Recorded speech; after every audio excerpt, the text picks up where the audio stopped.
on tombe. Il a demandé au rabbi comme ça, pourquoi est-ce que c'est si difficile de faire teshuva? Le rabbi de Lubavitch l'a regardé comme ça et lui a dit, dis-moi, est-ce qu'il y a quelque chose qui te plaît sur terre et qui t'apporte beaucoup d'émotions, beaucoup de plaisir? Ce jeune homme a répondu, oui, l'art. J'aime beaucoup la peinture. Le rabbi lui a demandé, quel peintre tu aimes le plus? Il a répondu, Picasso. Et dans cette œuvre-là de Picasso, quelle est l'œuvre que tu aimes le plus? Et là, ce jeune homme a répondu, j'aime ce tableau qui décrit un coucher de soleil. Il y a des enfants qui jouent avec leurs parents. Il y a au loin un couple de grands-pères avec une grand-mère. Il y a un coucher de soleil à l'horizon. Tout est beau. On a l'impression de voir une génération qui s'en va et une qui arrive. C'est la vie. J'aime beaucoup cette œuvre-là. Le rabbi l'a regardé et lui a dit, dis-moi, j'ai une question à te poser. Combien coûte cette peinture?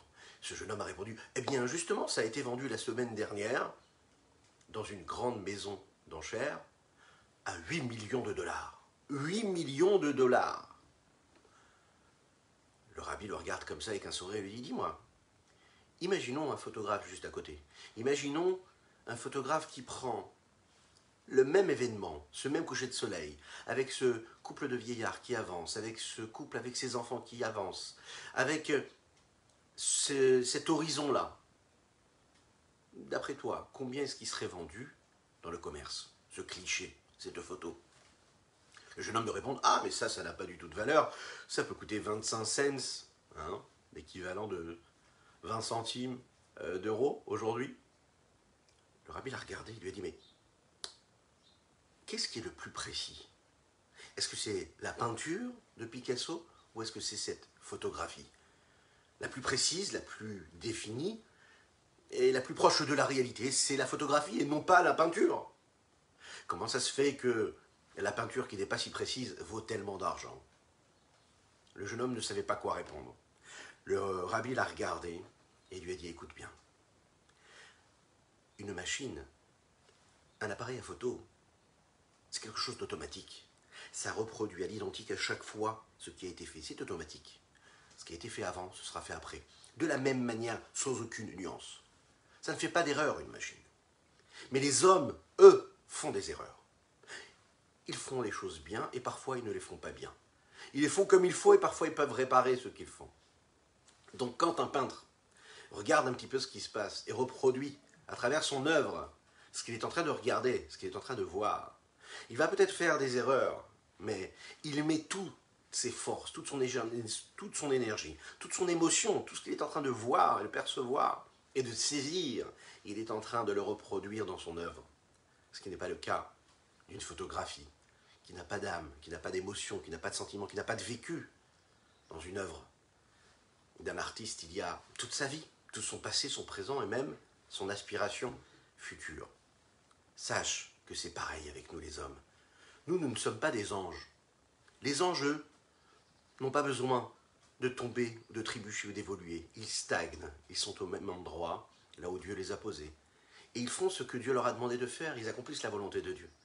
Nous les hommes, nous sommes dotés de ce libre arbitre. Nous avons ces émotions, nous avons ces pensées.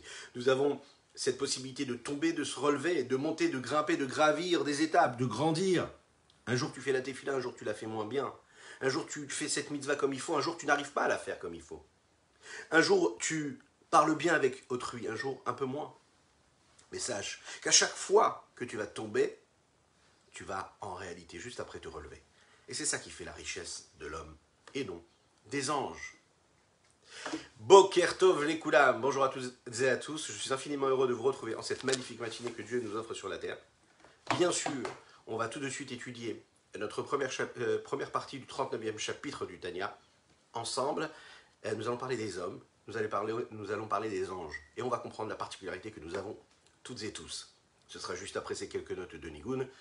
Et aujourd'hui, avec une grande pensée pour tous nos frères qui tombent en Eretz Israël, qu'Akadosh Baruch Hu console toutes les familles, Bezrat Hashem, et nous, ce qu'on va s'évertuer à faire, c'est de rajouter un peu plus de lumière sur cette terre-là. C'est la chose qui nous reste à faire, d'apporter plus de mitzvot et d'études de la Torah, de lumière, afin d'essayer de rendre ce monde meilleur et de demander à Akadosh Baruch Hu de nous libérer, de nous délivrer de cet exil-là et de nous envoyer le Mashiach, Bezrat Hashem. Da-da-da, ya, ya, ya, ya, ma, ya, ya, ma, ya, ya, ta-da-da, ya, ya, ya, ya, ya. Da-da-da, ya, ya, ya, ya, ma, ya, ya, ma, ya, ya, ta-da-da, da, da, ya, ya, ya, ya, ya, ya, ya, ya. Da-da-da, ya, ya, ma, ya, ya, ya, ya, ya, da-da-da, ya, ya, ya, ma, ya, ya, ya, ya. Da-da-da, ya, ya, ya, ya, ya, ya, yo, ye, na, na, na. Ma, ma, ma, ma, ma, ma, ma, ma, ma, ma, ma. Da-da-da, ya, ya, ma, ya, yo, ye, na, na, na. Ma, ya, yo, ye, na, ma, ma, ma, ma, ma. Da-da-da, ya, ya, ya, ya, ya, ya, yo, ye, na, na, na. Ah, ya, ya, ya, ya, ya, ya, ya, ya, ya, ya. Da-da-da, ya, ya, ya, ya, ma, ya, ya, ya, ya. Ah, ya, yo, ye, na, ma, ya, ya, ma, ya, ya. Da-da-da, ya, ya, ya, ya, ya, ma, ya, ya, ya, ya, ya. Da-da-da, ya, ya, ya, ya, ya, ya, ya, ya, ya, ya. L'chaim, l'chaim, l'chaim.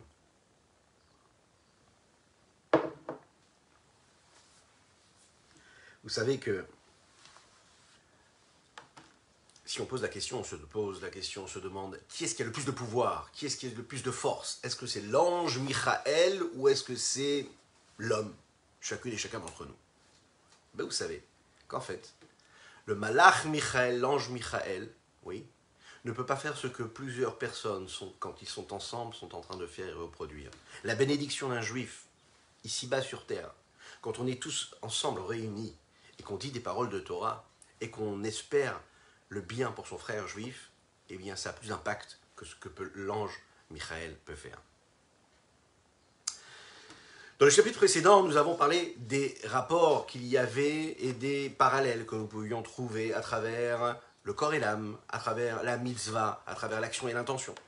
Nous avons parlé de la pyramide de toutes les créatures terrestres, à savoir le minéral, le végétal, l'animal et l'homme.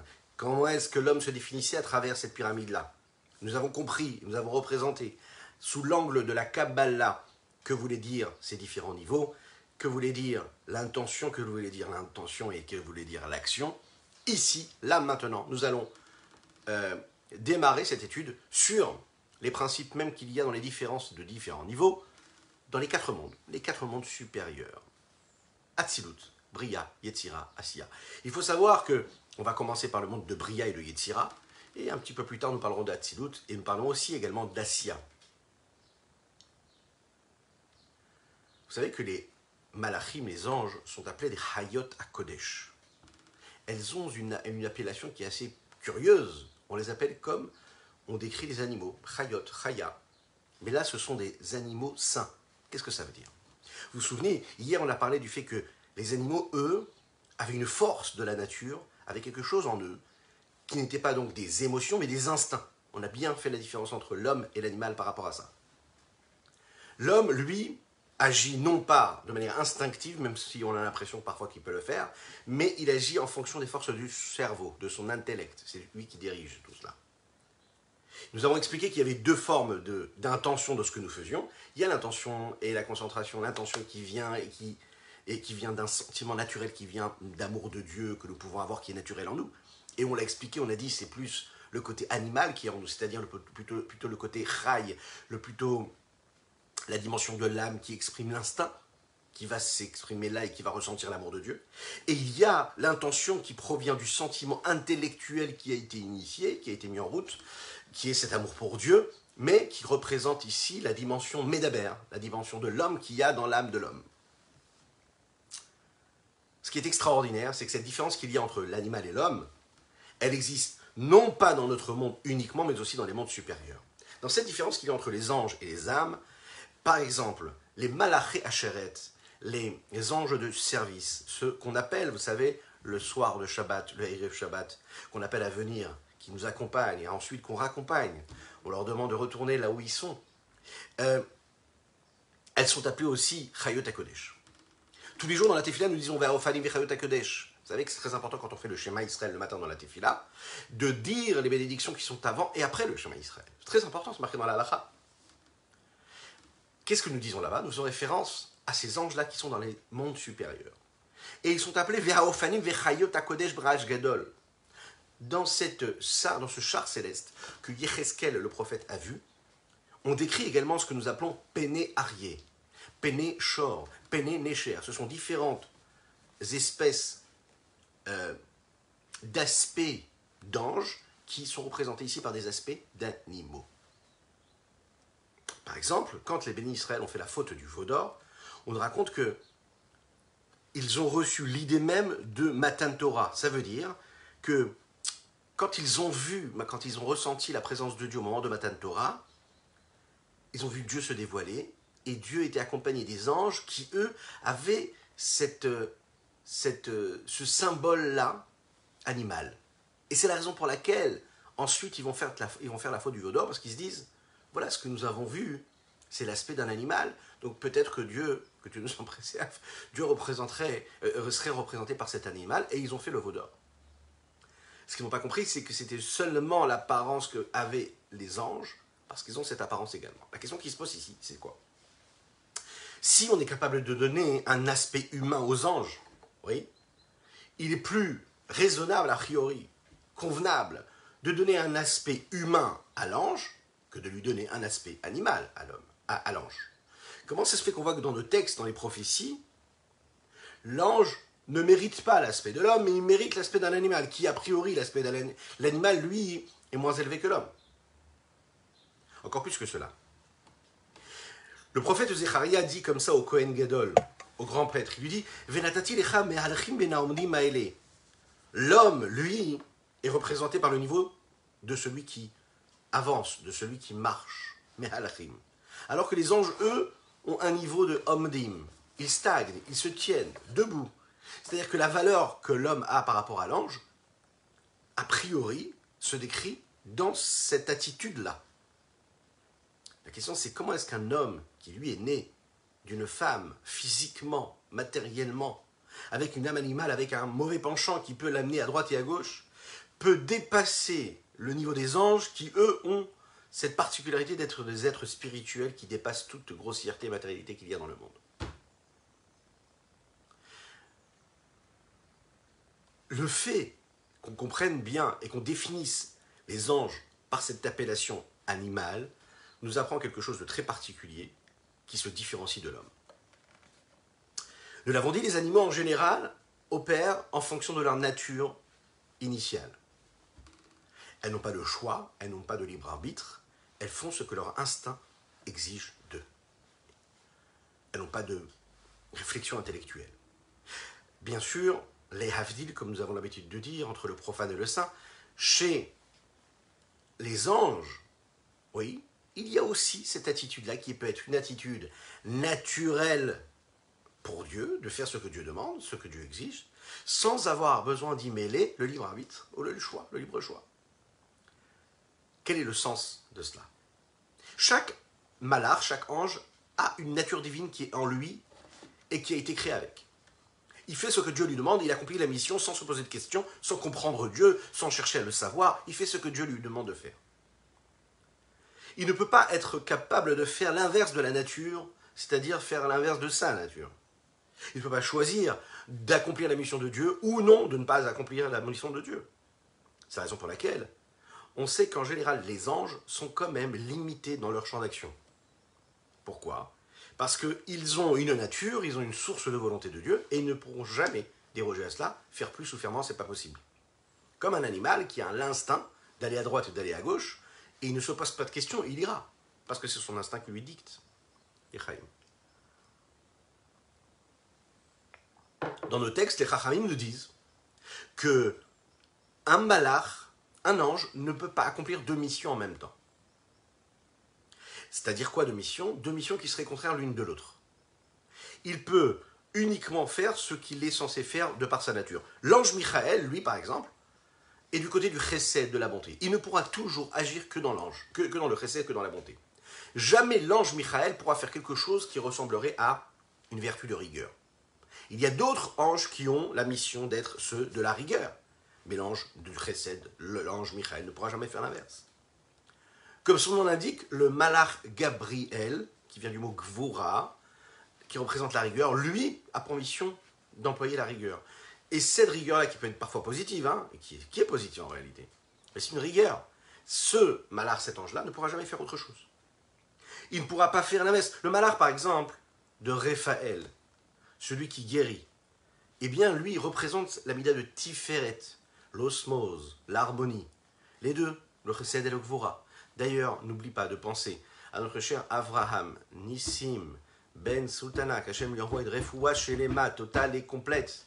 Dites Amen ve Amen. Oui, c'est possible. Oui, on va croire aux miracles, et les miracles existent. Donc Hachem lui envoie une refoua chez les mains, Bekarov Mamash très rapidement. Ils ne peuvent pas supporter avoir en eux deux éléments contraires. C'est-à-dire qu'un ange ne peut pas ressentir et un sentiment de crainte et un sentiment d'amour en même temps. C'est pas possible. Comme nous le disons dans le Zohar, Michael Berechimu, ok? Et Gabriel Bedechilou. Michael est dans le chesed, la bonté, alors que de l'autre côté, nous avons le malach Gabriel, qui lui va être dans la Gvura. Vous savez que quand Avraham Avinu a accueilli les anges, il y a 3 anges qui sont venus le voir. Il y en a un qui est venu pour lui annoncer la naissance de Yitzhak, le deuxième qui est venu pour réparer, pour guérir Avraham Avinu, le troisième pour renverser la ville de Sdom, qui se comportait très mal. Il faut savoir qu'un seul ange ne pouvait pas faire ce que les autres faisaient. Celui qui est responsable de renverser la ville de Sdom, qui est Gabriel, Gvura la rigueur, ne pouvait pas être celui qui va guérir Avraham Avinu. Et celui qui est venu pour guérir Avraham Avinu ne pouvait pas, lui, d'un autre côté, avoir la vertu de bonté qu'avait Avraham Avinu. Le chesed. On a une pensée également, l'Eilou Nishmat de ce chiron-là, pour Chantal Rava, qui nous a quittés, Bat Josiane Sarah. Chantal Rava, Bat Josiane Sarah. Que ces mots de Torah soient une source de bénédiction pour sa neshama et console tous ses proches et toute sa famille.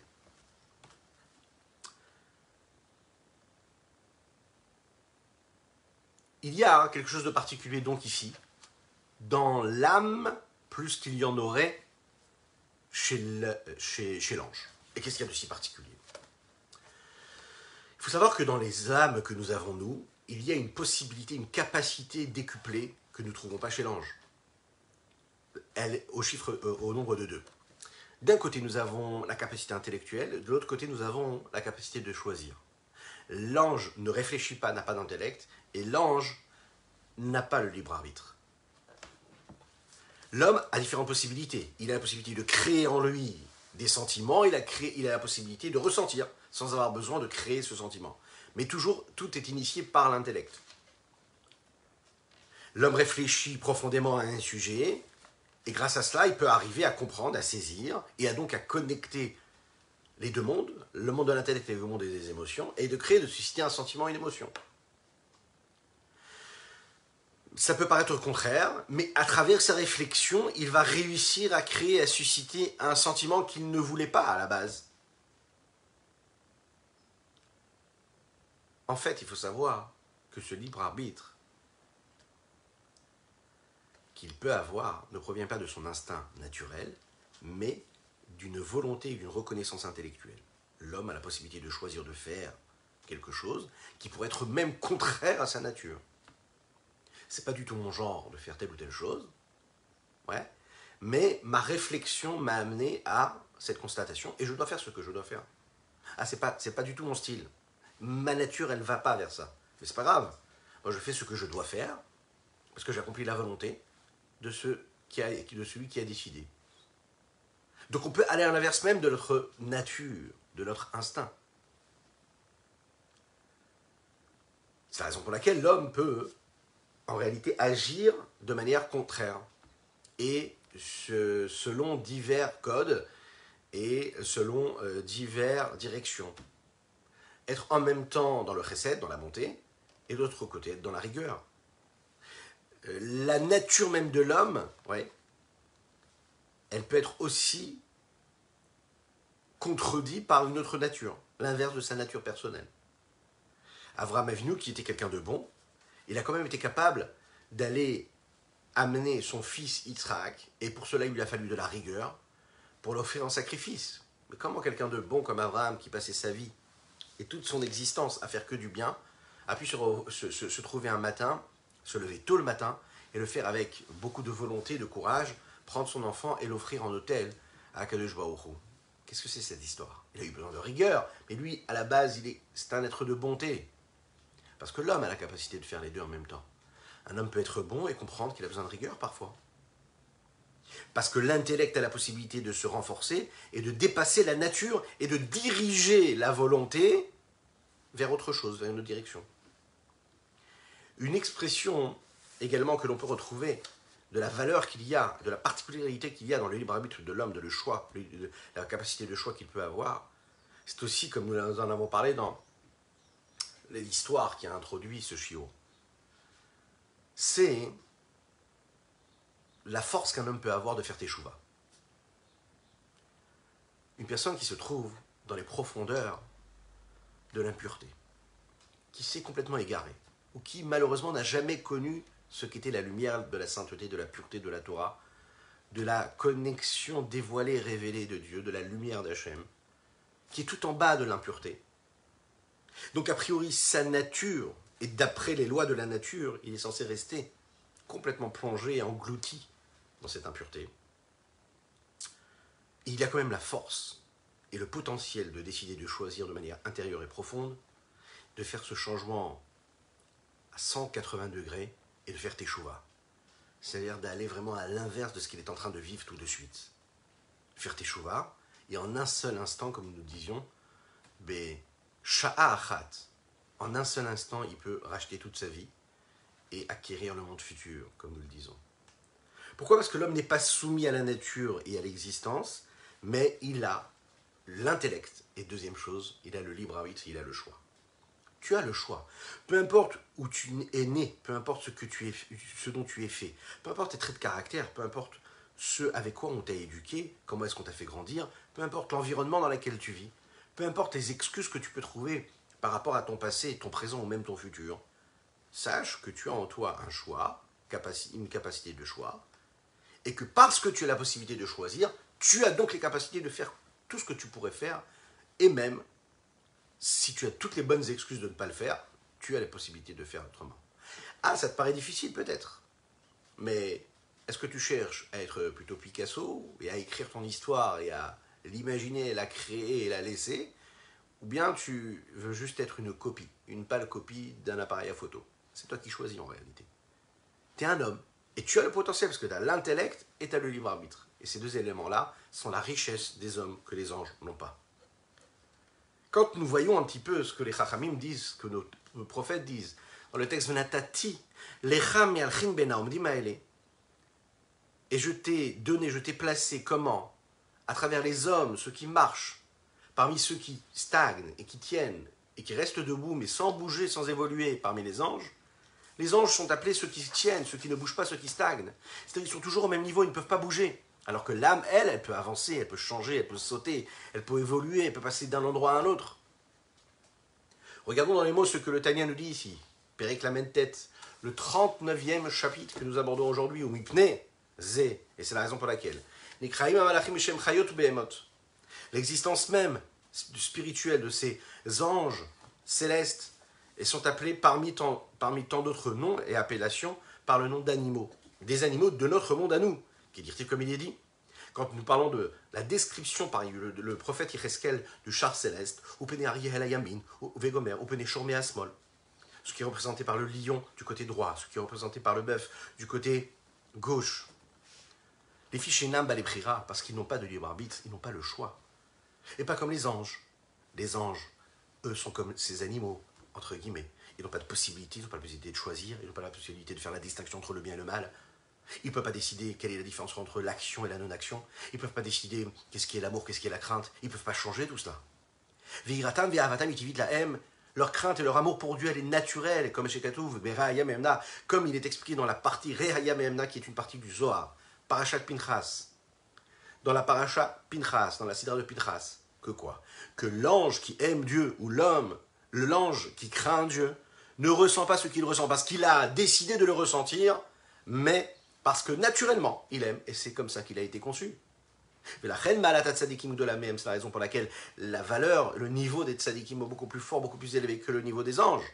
Parce que les Malachim, les anges, eux, ils ne servent pas Dieu parce qu'ils ont décidé de le servir, ou ils ont le choix de le servir, alors que le Tzadik, lui, il a décidé de le faire. Pourquoi? Qui medor nishmot Tzadikim bo'olam abriya, ou medor malachim bo'olam hayetzira. Nous savons qu'il y a ces différents mondes, le monde d'Atzilut, le monde de Bria, le monde de Yetzira et le monde d'Asiya. Mais il faut bien savoir une chose, c'est que les âmes de Tzadikim, leur niveau, où est-ce qu'il est? Il est dans le monde de Bria. Où est-ce que se trouve le niveau du monde de la création de ces anges-là? C'est le monde de Yetzira, qui est en bas du monde de Bria. Donc les Tzadikim ont une source, une racine qui est plus élevée en réalité que celle des anges. Même ce qui nous apparaît à nous plus élevé, c'est plus les anges, puisqu'on pense que c'est des êtres spirituels, des créatures spirituelles, donc elles pourraient nous dépasser, sachant que nous avons un potentiel et un pouvoir beaucoup plus grand. Les Chaim.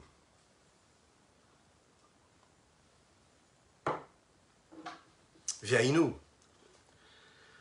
Dans la note ici, dans la Haga, il dit, quand on parle ici des malachim qui sont dans le monde de Yetzira, nous parlons ici bistam malachim, des anges simplement. Il faut savoir qu'il y a quand même des anges, parmi les anges qui sont des anges supérieurs, qui eux sont aussi également dans le monde de Bria, là où se trouve l'âme des tzadikim. Aval yesh malachim elionim beolam abriya, qui sont appelés en réalité les srafim, dont nous faisons allusion, et nous en parlons dans la tefila tous les jours, srafim vechayot vofane hakodesh, qui eux en réalité se trouvent aussi dans le monde de Bria, comme les grandes âmes des tzadikim, qui ont pour mission chez Avodatam bidechil urechimu sichriim, qui ont un travail, qui ont un service de Dieu, qui est représenté par quoi? Par l'amour et la crainte intellectuelle. C'est la raison pour laquelle c'est dans le monde de Bria. Puisque dans le monde de Yetzira, il n'y a pas cette notion d'intellect. Comme il est expliqué là-bas dans le Zohar, qu'il y a comme chez l'homme la dimension animale et la dimension humaine, chez l'ange, il y a aussi la dimension animale et la dimension ange. La dimension animale dans le sens où ça va être instinctif, c'est-à-dire ceux qui aiment, ceux qui craignent, c'est de manière instinctive et naturelle. Et les anges qui, eux, sont l'expression du niveau intellectuel qu'il y a, et donc, ce sera donc un amour et une crainte intellectuelle. Et ça, représenté par exemple par les anges qui sont appelés Srafim, cela se passe dans le monde de Bria, comme les âmes des grandes tzadikim. Comme c'est expliqué dans le livre de Etzraim, qui est le livre de base de la Kabbalah. Alors maintenant, quelle est la différence entre le monde de Yetzira et le monde de Bria? A priori, pour nous, qu'est-ce que ça veut dire, le monde de Bria, le monde de Yetzira? A priori, il ne s'agit pas ici d'une différence d'espace, d'endroit, que nous pourrons décrire à travers des limites. Non. Ve'avdel shebenehem, la différence qu'il y a, un peu comme les différences qu'il peut y avoir dans tous les mondes spirituels d'ailleurs, c'est une différence d'essence. Nous parlons ici d'une essence différente. Et l'essence de cette différence-là, c'est que dans le monde de Yetzira, il y a une lumière, il y a une révélation, un dévoilement de Dieu, qui, lui, se traduit à travers le dévoilement des vertus et des traits de caractère de la lumière de l'infini du Saint béni soit-il, qui sont quoi? Au nombre de 6. 6 sphirot. Chesed, Gvura, Tiferet, Netzach, Od, Yesod, Levadan. Par contre, nous n'avons pas dans le monde de Yetzira, puisque nous parlons ici de ce qui est instinctif, donc nous parlons des émotions, nous ne parlons pas de la partie intellectuelle, c'est-à-dire Chochma, Binadat, qui précède les émotions, eux ne vont pas apparaître dans le monde de Yetzira, ils apparaissent ou dans le monde de Bria, qui est le monde aussi de l'intellect. Et les différences se font donc là, à ce niveau-là, en réalité, les différences de ce monde-là. Chez N, ces 6 vertus-là, elles sont quand elles éclairent et qu'elles font ce qu'elles font, et qu'elles produisent ce qu'elles produisent comme lumière, comme dévoilement de Dieu dans le monde de Yetzira, elle reflète la havato fardovirato, l'amour ou la crainte que nous pouvons avoir pour Dieu, qu'ils peuvent avoir à ce moment-là pour Dieu. Pourquoi? Parce qu'ils aiment, qu'ils craignent, avec le même dévoilement qu'il y a dans le monde de Yetzira. Comme il est dit dans le Zohar Ve'etzraim, dans les livres du Etzraim, des shit sfirin mekanenim b'Yetzira, que les 6 séphirotes, ces 6 forces-là, elles résident, elles sont là, elles agissent dans le monde de Yetzira. C'est-à-dire que l'endroit où elles se dévoilent le plus, c'est le monde de Yetzira. C'est la mission qu'ont les anges constamment et perpétuellement. Le jour ou la nuit, jamais ils ne s'arrêteront, ils ne cesseront d'être ce qu'ils sont et de faire ce qu'ils apportent. La mode de se tenir avec crainte et peur devant Akadosh Baruch Hu, devant Dieu. Vainu kol machane Gabriel, c'est-à-dire tout le camp de Gabriel, c'est-à-dire Shemé Asmol qui vient du côté gauche. Tous les anges qui sont et qui font partie de cette rigueur-là, eux qui sont du côté de la gauche. Alors expliquons un petit peu ce que ça veut dire. Il faut savoir que les 10 séphirotes, les 10 forces, elles sont décrites en 3 parties. C'est-à-dire qu'il y a la zone qui est du côté gauche, celle qui est du côté droit et celle qui est au milieu. Du côté gauche, nous commençons par le côté gauche, nous avons la Bina, la Gvura et le Hod. Pourquoi? Parce que vous avez, si on visualise un petit peu l'idée, nous avons Chorma, Bina, Da'at, Chesed, Gvura, Tiferet, Netzach, Hod, Yesod et Malchut. Si on regarde d'abord le côté gauche, nous avons donc du côté gauche, première chose, Chorma, Bina, nous avons la Bina, Chesed, Gvura, nous avons la Gvura. Le Hod, donc c'est le côté gauche. L'autre côté, nous va voir le côté droit. Donc le côté droit, c'est représenté du côté intellectuel par la Chorma à droite. Ensuite, nous avons le Chesed, et ensuite nous avons le Netzach. Et au milieu, eh bien, c'est ce qui nous reste. Il nous reste le Da'at, puisque c'était Chorma, Bina, Da'at. Ensuite, nous avons le Tiferet. Et ensuite, nous avons donc le Yesod, qui va nous amener vers le Malchut, dont on ne parle pas ici. Donc, le côté gauche, ce sera toujours le côté de la rigueur. C'est la raison pour laquelle l'ange qui se trouve là-bas de ce côté-là, lui, la seule façon avec laquelle il craint Dieu, il sert Dieu, c'est en le craignant. Le côté droit, qui est représenté par le Machane Michael, l'ange Michael, le camp de Michael, ce sont tous les anges qui représentent le côté droit, c'est-à-dire le côté de la bonté, du chesed, Hi'ahava. C'est-à-dire dans toutes ces nuances, de toutes ces façons, ils vont à chaque fois refléter ce qu'est la représentation de la mission qu'ils ont à faire et à accomplir, selon les nuances de bonté. Aval Bolam Bria, par contre dans le monde de Bria, là où on est dans la partie intellectuelle réellement, qu'est-ce qui se passe? Là, c'est les forces de l'intellect qui régissent et qui se dévoilent et qui éclairent, lesquelles, celles de Dieu, de l'infini, du Saint béni soit-il. Comme nous l'avons dit dans les premières parties du Tanya, elles sont la source et la matrice, celle qui abreuve, celle qui leur donne, et celle qui est la source et la racine même de ces midot, de ces différents attributs qui suivent. Comme il est dit dans les textes du Zohar, la mère supérieure, suprême, on va appeler une matrice suprême, d'accord? Elle est là précisément et elle réside à travers les 3 séphirotes dans ce trône-là. Cette mère suprême qui est représentée par la séphira de Bina du monde d'Atsilut, elle réside et elle se dévoile avec les 3 séphirotes intellectuelles qui sont en elle, puisqu'on sait que la Bina, c'est l'essentiel même des séphirotes, des différentes forces de l'intellect, et il y a dans la Bina un dévoilement de l'intellect qui lui-même est constitué de ces 3 facettes différentes qu'il y a dans l'intellect, puisqu'il y a la partie Chorma qui a initié la Bina, le flash qui a initié ce discernement qu'il y a dans la Bina, et il y a également la connexion avec le Da'at, qui est la 3e partie, la 3e facette de l'intellect. Donc cette Bina-là, qui se trouve dans le monde du Kissé, c'est-à-dire de ce trône-là, qui lui est considéré comme quoi? Comme le monde de Bria, chez Olam Bria, il est le monde de Bria. Velachen, c'est la raison pour laquelle, puisque le monde de Bria, c'est le monde de la Bina supérieure suprême, Umedor, il est cet endroit-là dans lequel se trouve Nishpota Tzadikim, Ovdei Hashem B'Tchilou V'Irchumu. Il est l'endroit dans lequel se trouvent les âmes des Tzadikim qui servent Dieu avec crainte et avec amour. Hanim Shachot Min Bina V'Da'at Igdulat Ensor Baruchu, qui elles proviennent de la Bina et le Da'at, de la grandeur même de l'infini du Saint béni soit-il. On va comprendre encore et on va continuer à approfondir, mais juste, on a l'impression de ne pas percevoir, de ne pas comprendre ce que cela veut dire.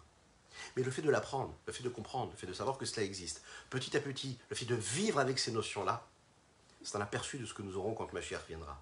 C'est du réel tout cela. On a l'impression que c'est très éloigné de notre vie de tous les jours, mais pas du tout. Ça nous fait prendre conscience de la mission, de ce que nous avons à faire. Les anges ont leur mission, ils font ce qu'ils ont à faire. Nous, nous sommes des âmes dans ces corps physiques, matériels dans ce monde-là, et nous avons une chance, nous avons quelque chose d'énorme en nous, un potentiel phénoménal qui nous connecte à l'infini du Saint béni soit-il, qui est le créateur du monde, et il nous associe à lui à travers la Torah et les mitzvot. C'est ça qu'il faut se dire quand on étudie cette Torah-là. On a l'impression de ne pas comprendre de quoi il s'agit. Ça nous paraît abstrait, mais c'est normal. Et le fait que ce soit abstrait, c'est-à-dire qu'on est en train d'atteindre un niveau qui est en nous d'intellect, de compréhension même, de non-compréhension parfois, qui nous rapproche de l'infini du Saint béni soit-il, qui lui n'est pas perceptible à 100%, on l'imagine très très bien, de par nos limites corporelles et physiques. Chez Ahavazo, parce que cet amour-là, telle qu'elle est décrite dans sa racine intellectuelle, puisque l'amour est aussi initié par l'intellect, Nikra Rehuta Deliba, il va devenir l'expression même de la volonté du cœur. A priori, le cœur, ce n'est pas de la volonté, le cœur c'est un sentiment, mais on va le voir, il peut y avoir la volonté du cœur, et ça c'est le top du niveau. Kaniskarlian, comme nous l'avons dit plus haut, Umereuta Deliba, et de la volonté du cœur, on a assez des vouches, la Neshama Beolam Bria. De cette volonté du cœur, il y a un vêtement, un moyen d'expression, un outil qui se crée pour l'âme dans le monde de Bria. C'est-à-dire, de l'amour profond qui provient de la Bina et de la Da'at, il y a un vêtement qui se crée et qui est un vêtement sur mesure.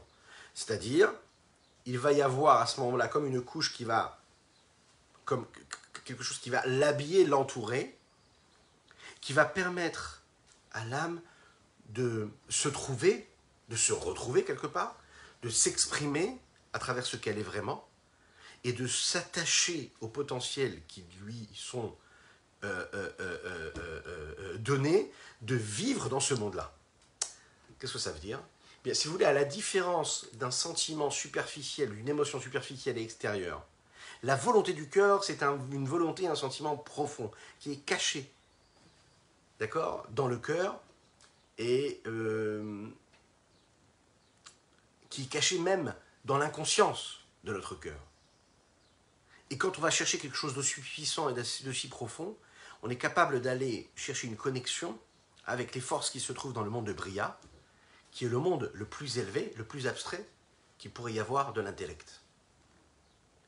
Quand on réussit à atteindre la volonté du cœur, ça veut dire le potentiel de compréhension, comprendre qu'est-ce que veut vraiment mon âme, pas ce que l'expression extérieure et superficielle de mon âme exige de moi ou vers lesquelles elle m'emmène. Non, qu'est-ce que mon âme, dans sa profondeur, dans son intensité la plus grande, mais la moins révélée, exige en réalité de moi. Quand je comprends quelle est cette volonté-là, alors il y a un amour profond, un amour qui est intériorisé, qui est profond, qui est réel, une crainte qui est réelle, même si je n'ai pas l'impression de les voir et de les percevoir et de les ressentir de manière dévoilée.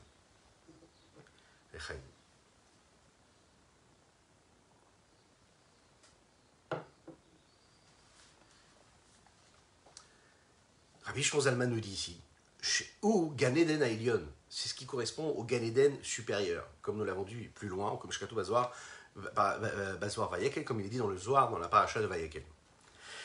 Comme on l'a expliqué, vous vous en souvenez quand on a parlé succinctement de la Triat Hametim, de cette période-là, de la résurrection des morts, d'accord ?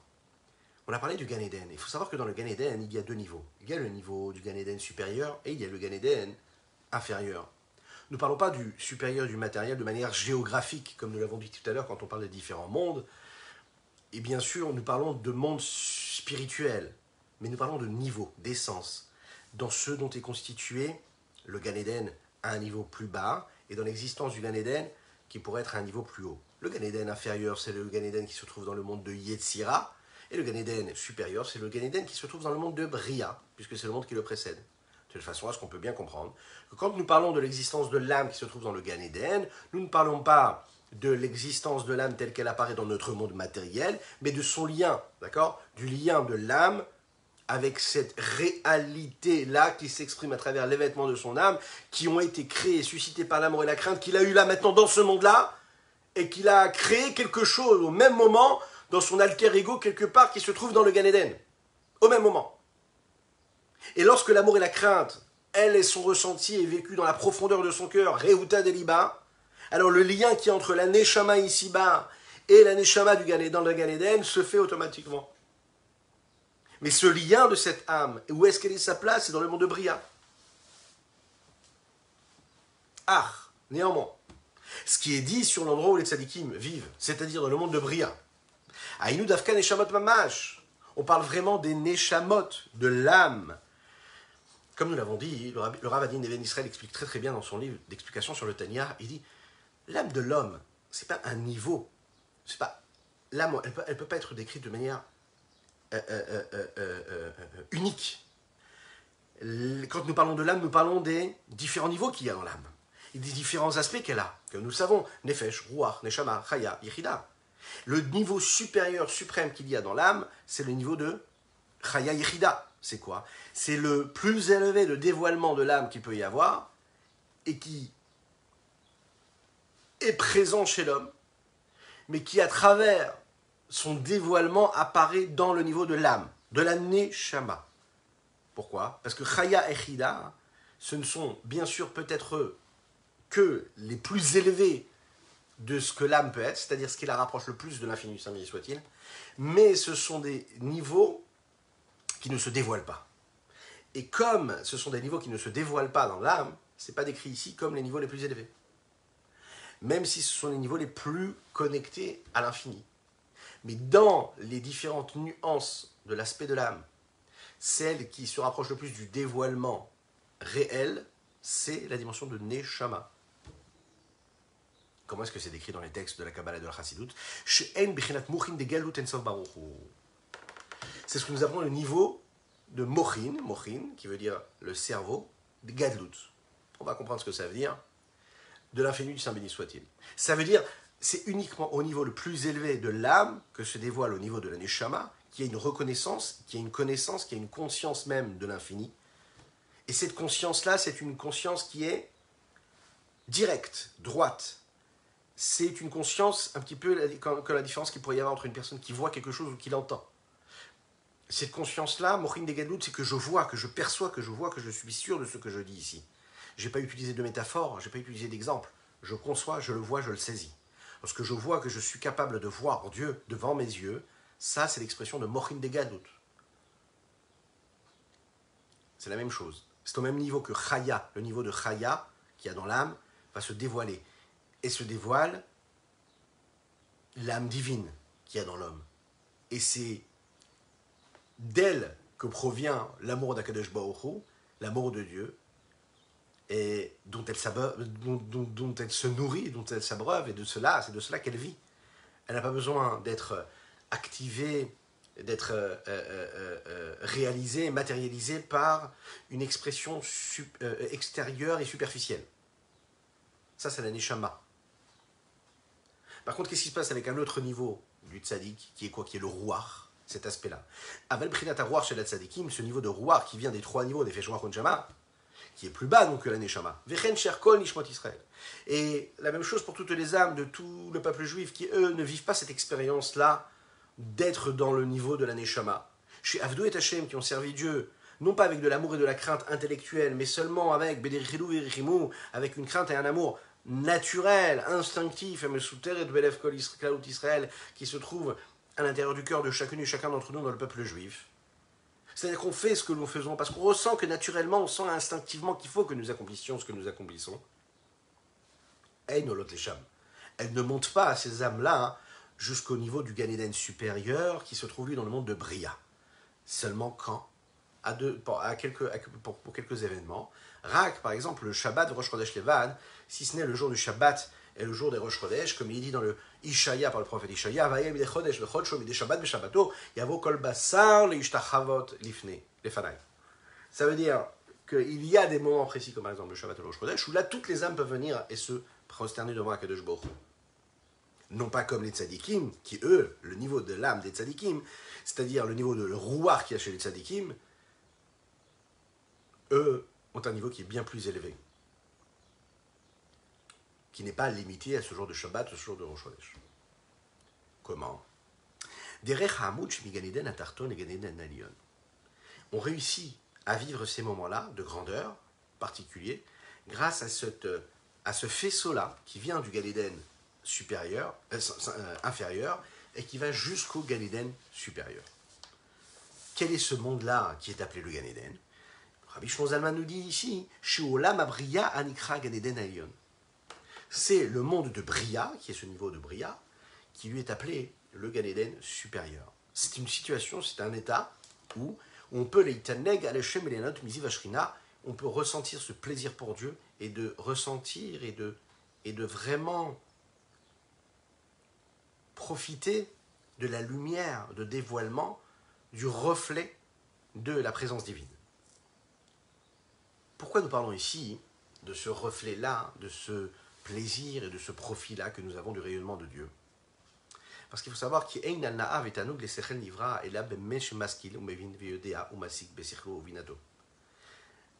homme ne peut pas avoir de plaisir plus que quand on en a lorsque l'intellect d'une créature est capable de réfléchir, d'analyser, de comprendre, de saisir, de connecter toutes les forces de son intellect et de son discernement.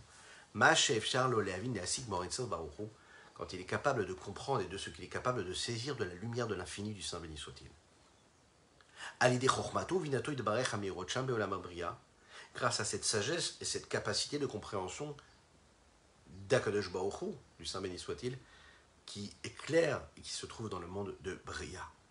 Donc automatiquement, comme toute force, comme tout potentiel, comme toute sensibilité que nous avons nous dans notre existence matérielle, on peut concevoir et voir et saisir que ce plaisir-là qui se trouve, par exemple, quand, vous savez qu'un homme, quand est-ce qu'on a vraiment du plaisir? C'est quand on s'est fatigué pour avoir quelque chose, quand on a créé, quand on a mis beaucoup d'énergie, quand on est tombé, qu'on s'est relevé, comme on en a parlé tout à l'heure, quand on a créé, quand on a façonné, quand on a bâti, construit quelque chose, un projet, et qu'on sait très très bien ce que ça nous a coûté, ce que ça nous a demandé comme effort, on est conscient de tout cela, on sait que ça n'a pas été facile, et c'est précisément pour cela que quand on arrive à la fin et à l'aboutissement de cet acte-là, de ce que nous avons construit, ben la joie est décuplée en fonction des difficultés que nous avons eues et que nous avons réussi à surmonter. C'est la même chose, quand on va réussir à profiter de l'infini béni soit-il, la joie elle est aussi grande que cela. La raison pour laquelle ces âmes ont la possibilité, elles, de monter le jour du Shabbat ou le jour de Rosh Chodesh, les Malama Malachim, et monter bien plus haut que les Malachim, que eux, où est-ce qu'ils sont? Ils sont seulement dans le monde de Yetzira et pas dans le monde de Bria. Avche Avdou, bien qu'elles se sont vraiment fatiguées, c'est-à-dire, eh bien qu'elles ont agi, a priori ces âmes-là, qui ne sont pas les grandes âmes, elles ont agi comment? Elles ont agi avec la crainte, elles ont agi avec l'amour, mais Tivim Levad, seulement naturel, comme les anges. La réponse elle est,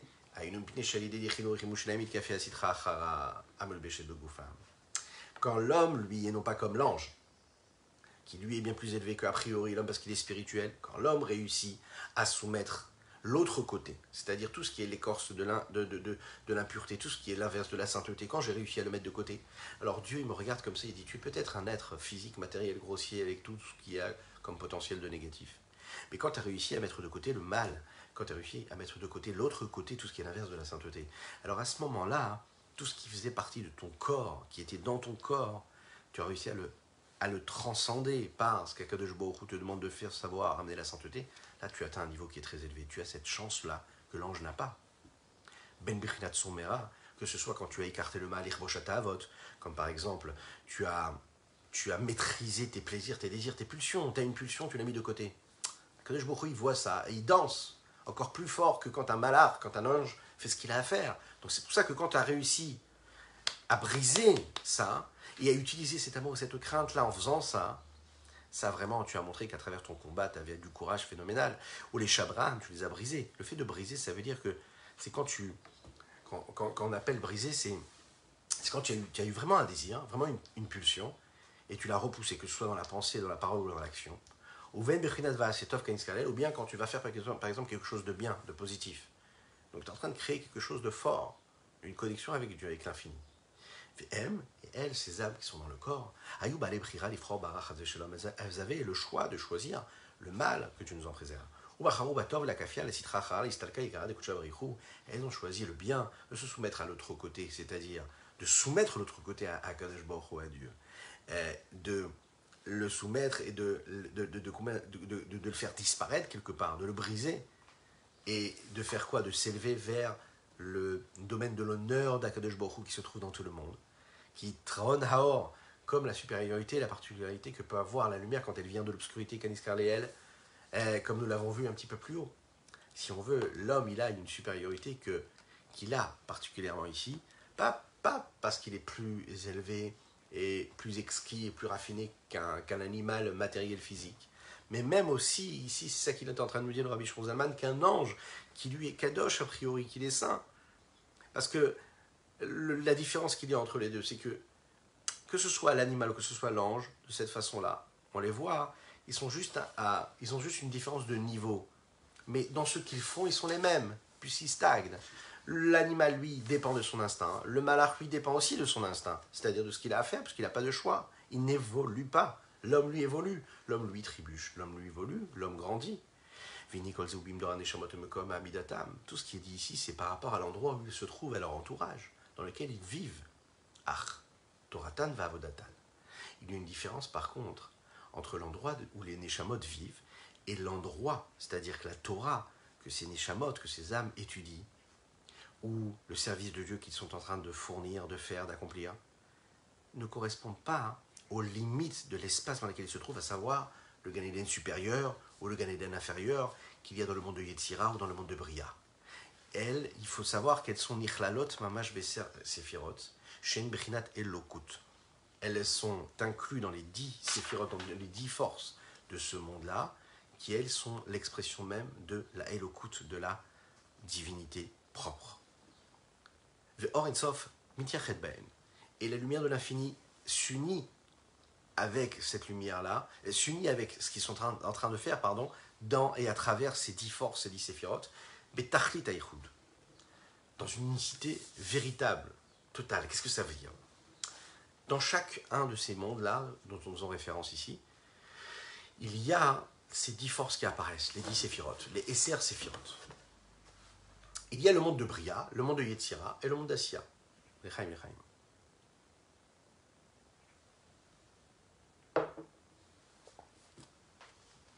Le monde de Bria, Yetzira, Assia, ce ne sont pas comme toutes les créatures qu'il y a dans le monde dans lequel ils se trouvent. Comme par exemple les hommes, comme par exemple les animaux, que ce soit les végétaux, etc. Un peu plus tard, dans les autres différents mondes, mais là nous parlons précisément des hommes et des animaux, qui se trouvent par exemple dans le monde d'Assia. Il y a différentes façons d'être dans chacun des mondes. Donc chaque séphira, chaque force se révèle, se dévoile d'une certaine façon en fonction du monde dans lequel elle se trouve. Ces 10 forces-là sont le potentiel d'énergie divin qui permet le dévoilement de Dieu. Donc Dieu se révèle à travers ces différents potentiels de force. Ces 10 forces-là ne dévoilent pas l'existence du monde dans lequel elles sont, mais elles dévoilent le divin qui agit dans ce monde-là précisément. Et il y a donc à ce moment-là une connexion directe avec le divin qu'il y a dans ce monde-là. L'homme, lui, en effet, c'est un existant dans ce monde-là dans lequel il se trouve. Il peut être à un niveau qui est élevé ou un peu moins élevé. Mais ce qu'il fait, ce qu'il agit, ce qu'il produit dans les 10 forces du monde dans lesquelles il se trouve, ça agit de manière extraordinaire, exponentielle. C'est-à-dire que peut-être que tu es celui que tu es avec tes limites. Peut-être que tu as fait une mitzvah, tu as bien étudié, tu as bien prié, peu importe ce que tu as fait. Tu as créé, tu as suscité quelque chose d'énorme, une connexion avec le divin. Eh bien, ce que tu as réussi à engendrer, peu importe si toi, personnellement, tu es à un autre niveau, ce que toi, tu as produit, ça reste quelque chose d'unique, que l'ange et que l'animal ne peut pas faire. Tu as réussi à te connecter à la sphira qu'il y a dans ce monde-là, c'est-à-dire à la force de dévoilement qu'il y a dans ce monde-là, même si tu ne réussis pas à atteindre ce monde-là. Mais ce que tu as produit, lui, l'atteint et crée une unicité phénoménale. Veille-nous, comment? par les 10 forces, les 10 séphirotes du monde de Bria, grâce à la crainte ou grâce à l'amour intellectuel, quand ce que nous le faisons avec amour et crainte intellectuelle. Alors ils s'unissent avec les 10 séphirotes qu'il y a dans le monde de Bria, ou bien les séphirotes de Yetzira, les Détrilo, Richimotivim, et quand la Torah et la Avoda, tout ce que je fais, tout ce que j'étudie, toutes les mitzvot que j'accomplis, je le fais avec l'amour et la crainte naturelle, instinctive que j'ai en moi. Alors je m'unis avec les 10 séphirotes qui se trouvent dans le monde de Yetzira. Ou Vetochan, et en elle, qu'est-ce que ça veut dire? Ces 10 séphirotes qu'il y a dans chaque monde, que ce soit dans leur profondeur, qui sont inclus dans cette unicité de l'infini du Saint béni soit-il, dans ces mondes de Bria et dans ce monde de Yetzira, Melubashut et Sespirot d'Ahatzilut, Muchadot Ben Betachlit, c'est un petit peu comme les poupées russes. C'est-à-dire que ces 10 séphirotes de Bria et de Yetzira s'incluent dans les 10 séphirotes et apparaissent dans les 10 séphirotes de Hatzilut. Donc le potentiel divin qui agit dans les 10 séphirotes dans ce monde-là, même dans notre monde ici-bas, le monde le plus inférieur, le plus bas, en réalité, on est en connexion directe avec la lumière et la force du divin, qui est infini et qui agit dans tous les mondes. À travers les 10 forces, en fait, on reçoit les 10 forces qu'il y a dans chaque monde. Dans les 10 séphirotes du monde Asiya, sont habillés les 10 séphirotes du monde de Yetzira. Dans les 10 séphirotes, dans les 10 forces qu'il y a dans le monde de Yetzira, il y a les 10 séphirotes du monde de Bria. Et dans les 10 séphirotes du monde de Bria, il y a les 10 séphirotes du monde d'Atsilut, ça veut dire l'infini.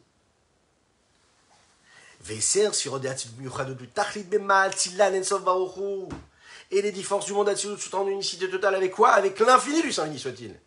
C'est-à-dire que toi, quand tu es chez toi à la maison, tu fais telle ou telle bénédiction, tu fais telle ou telle mitzvah, sache qu'à ce moment-là précis, tu es en train de te connecter directement à travers tout ce voyage des différents mondes avec l'infini du Saint béni soit-il.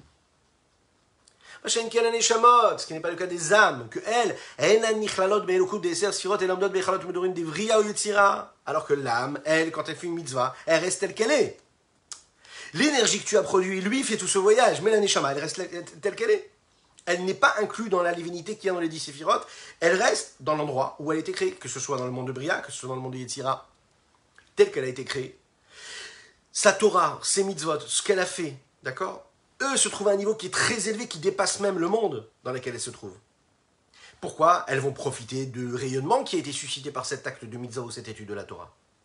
Mais elles ne se transforment pas en essence divine. Pourquoi? Parce que si elles se transformaient, et c'est ça qui est extraordinaire, si la Neshama, quand elle fait une mitzvah à travers le corps, et c'est certainement la raison pour laquelle la Neshama a besoin d'être dans un corps, qui la ramène, qui la tire vers le bas, qui la tire ici, qui la garde ici-bas, parce que si la Neshama, elle était consumée par cette lumière qu'elle avait réussi à atteindre en faisant telle ou telle mitzvah, et à ce moment-là, elle retournerait à sa source. Elle serait complètement fondue et complètement prise dans cet infini du Saint béni soit-il. Et comme la Neshama, faut qu'elle reste ici-bas sur terre pour continuer à agir à travers, grâce au corps, alors elle reste quand même là, elle bouge pas, elle stagne ici-bas. Mais par contre, tout ce qu'elle est capable de susciter, tout ce qu'elle va faire, ça, ces énergies-là, sont des énergies qui vont aller s'unir avec l'infini du Saint béni soit-il. La Neshama, elle reste une partie du monde. Elle reste une des créatures de ce monde dans lequel elle se trouve. Elle saisit quelque chose par la mitzvah qu'elle est en train de faire, mais elle reste là où elle est.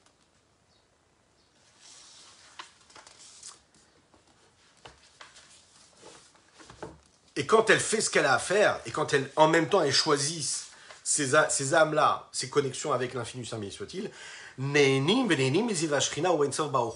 elles peuvent profiter de ce rayonnement de la Shrina, de la présence de Dieu, qui est quoi? Qui est l'infini du Saint béni soit-il, le rayonnement de son infini, qui lui, ou Ameuchad, de Sespirot de Bria ou Yetzira, qui est en unicité totale avec les 10 séphirotes du monde de Bria ou du monde de Yetzira. Véhou est ce rayonnement de la Shrina, dont la Neshama, elle peut profiter.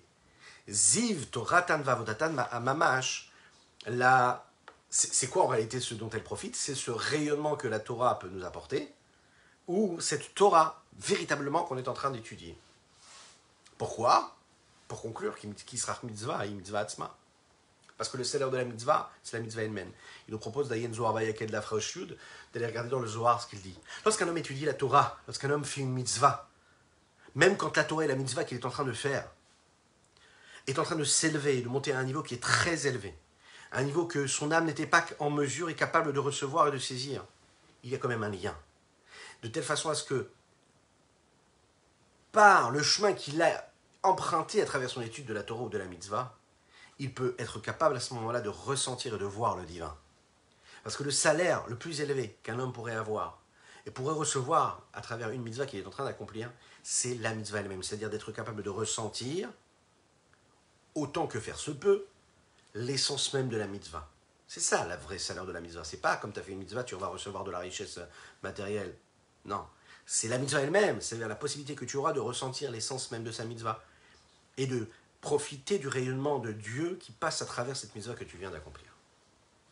Vaste programme, que Dieu nous aide à avancer dans ce sens-là, que Dieu vous bénisse et qu'il vous protège, qu'il inonde votre existence de bonté, de grâce et de miséricorde, que Dieu fasse que nous puissions bien comprendre l'importance que nous avons. Nous sommes des hommes, nous ne sommes pas des anges. Il y a encore tellement de choses à dire. Le Tanya d'aujourd'hui était assez dense, il y avait beaucoup de choses à dire, beaucoup de sujets à approfondir. On aura d'autres occasions. Be'ezrat Hashem, que Dieu vous bénisse et qu'on soit capable d'être celui qui produit la meilleure des œuvres des plus grands artistes, puisque nous en sommes tous, puisque nous sommes les représentants de l'infini, du Saint béni soit-il, ici-bas sur terre, ouais, et qu'on puisse dire voilà, que nous avons fait de notre meilleur pour apporter cette lumière que Dieu attend de nous. Je vous rappelle que nous avons étudié pour la Refoua Shelema d'Avram Nissim Ben Sultana. Nous étudions également les Ilou Nishmat, toutes ces personnes qui ont été assassinées sauvagement, que Dieu venge leur sang, et qu'Akadosh Baruch Hu nous envoie le Mashiach, et que l'on puisse étudier notre prochain cours sur l'esplanade du Beth Amikdash. N'oubliez pas de partager, de commenter et de liker. À bientôt.